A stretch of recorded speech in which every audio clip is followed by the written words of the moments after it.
এখানে একটা ভাই কমেন্ট করছিল যে একাডেমিতে ভর্তি হতে চায় কিন্তু টাকা নেই, তাহলে বাড়ি থেকে কি প্রিপারেশন করা যাবে? 17 বছর বয়স। দেখো, ডিফেন্সে যাওয়ার যাদের স্বপ্ন, যারা ফৌজি হতে চায়, ঠিক আছে, তারা কিন্তু বেশিরভাগ ক্যান্ডিডেটটা কিন্তু গরিব ঘর থেকেই আসে, ঠিক আছে। তো তাদের আর্থিক অবস্থা কারোরই ভালো থাকে না, ঠিক আছে। অনেকে একাডেমিতে ভর্তি হতে পারে না, কারণ একাডেমিতে তুমি যদি ভর্তি হতে যাও প্রথমে তোমার কিন্তু 5 থেকে 10 হাজারের মতো টাকা নিয়ে নেবে তারা, ভর্তি অ্যাডমিশন ফিস, ঠিক আছে।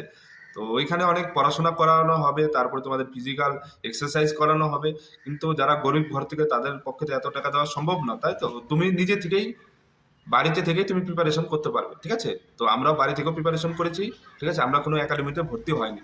ওকে, বাড়ি থেকে যদি তুমি প্রিপারেশন করো না, দেখবে তুমি ওদের থেকে বেশি সাকসেস হবে। ওকে, কিন্তু তোমার চেষ্টা থাকতে হবে। ওকে, আশা করি বোঝাতে পারলাম। ভিডিও ভালো লাগে অবশ্যই ভিডিওটি লাইক করে দেবে আর কমেন্ট করে যাবে।